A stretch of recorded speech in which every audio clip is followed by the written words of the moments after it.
அனைவருக்கும் வணக்கம். மருத்துவ குறிப்புகள் சிலவற்றை சொல்கிறேன், கேட்டு பயனடைங்க. இதயம் பலப்பட என்னென்ன செய்ய வேணும்? இருவாச்சி தழைன்னு ஒரு தழை இருக்குது. அது அடிக்கடி ஊறுகாய் அரைச்சு சாப்பிட்டிங்கன்னா இதயம் பலப்படும். அதே போல் நம்ம தாமரை இதழ்கள் வெண்தாமரை இதழ்களை எடுத்து 2 டம்ளர் தண்ணியில் போட்டு கொதிக்க வச்சு வடிகட்டி காலையில் வெறும் வயிற்றில் குடிச்சின்னு வந்தீங்கன்னா இதயம் பலப்படும். அதே போல் எலுமிச்சம்பழம் சாறுடன் தேன் கலந்து குடிச்சின்னு வந்தீங்கன்னா இதயம் பலப்படும்.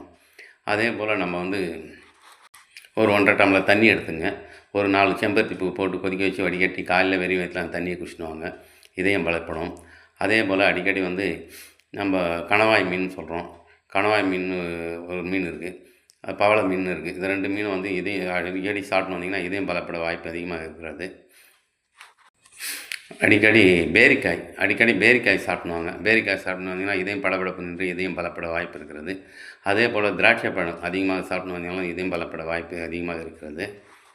அதே போல் இதயம் பலப்படுறதுக்கு 2 எலுமிச்சம்பழம் எடுத்துங்க, 4 கட் பண்ணிவிடுங்க. அந்த சாறை பிசைஞ்சு எடுத்து தோலை துண்டு துண்டாக நறுக்கி 2 டம்ளர் தண்ணியில் போடுங்க. ஒரு இஞ்சி துண்டை போட்டு கொதிக்க வச்சு வடிகட்டி தேன் கலந்து 48 நாட்கள் வெறும் வயிற்றில் குடிச்சிட்டு வந்தீங்கன்னா இதயம் பலப்படும். இதயத்தில் ஓட்டை இருந்தாலும் அடைபட வாய்ப்பு அதிகமாக இருக்கிறது. அதே போல் தண்ணி நின்று குடிக்காதீங்க. நின்று குடிச்சிங்கன்னா பெருங்குடலில் போயிடும். பெருங்குடலில் போயிடுச்சுன்னா மலச்சிக்கல் வர வாய்ப்பு இருக்கிறது. அதே போல் டைம் ஆகிடுச்சுன்ட்டு சாதம் நின்று சாப்பிட்டு போகாதீங்க. பிரேக்ஃபாஸ்ட் ஆகட்டும் எதுவாகட்டும் உட்காந்து சாப்பிடுங்க. உட்காந்துன்னா படிமானம் போட்டு தரையில் உட்காந்து சாப்பிட்டிங்கன்னா 7 வருஷம் ஆயுள் கூடுன்னு சொல்கிறாங்க. படிமானம் போட்டு சாப்பிடாம டேபிளில் உட்காந்து சாப்பிட்றது, நின்றுனே சாப்பிட்றது போனீங்கன்னா 7 வருஷம் ஆயுள் குறையுதுன்றது சொல்கிறாங்க. அதே போல் காலை மாலை இருவேளை பல் வளர்க்கணும். அதே மாதிரி காலை மாலை இருவேளை மலம் கழிக்க வேண்டும். இது 2யும் பண்ணிங்கன்னா உங்களுக்கு மாரடைப்பு வர வாய்ப்பு கம்மி. அதே போல் மதியம் 1 மணிக்கு மேலே 5 மணிக்குள்ளே 1 மணி நேரம் தூங்கினீங்கன்னா மாரடைப்பு வர வாய்ப்பு கம்மி.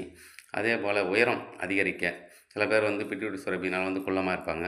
அவங்களாம் ஒரு 2 ஸ்பூன் வெங்காயச்சாறுடன் வெல்லம் கலந்து, நாட்டு சர்க்கரையில் வெல்லம் கலந்து காலையில் வெறும் வயிற்றில் சாப்பிட்டு வந்தீங்கன்னா உங்களுக்கு உயரம் அதிகரிக்க வாய்ப்பு அதிகமாக இருக்கிறது.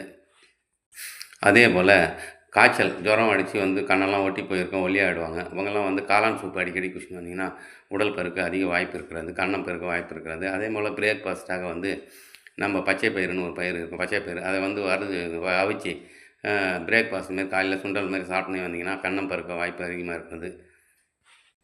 அதே போல் தினமும் ஒரு 4 பாதாம் பருப்பு சாப்பிடுவாங்க, மார்பக புற்றுநோய் வர வாய்ப்பு கம்மி. தினமும் கேரட் சாப்பிட்டு வந்தாங்க, புற்றுநோய் வர கம்மி. வயிற்றில் இருக்க பூச்சியும் அகன்று விடும். அதே போல் தினமும் கருப்பு பேரிச்சம்பழம் சாப்பிடுவாங்க, கை கால் மூட்டு வலி எல்லாம் குணமாக வாய்ப்பு அதிகமாக இருக்கிறது. நம்ம சேனலை சப்ஸ்கிரைப் பண்ணுங்கள், லைக் பண்ணுங்கள். இன்னும் சில மருத்துவ குறிப்புகளோடு உங்களை சந்திக்கிறேன். நன்றி, வணக்கம்.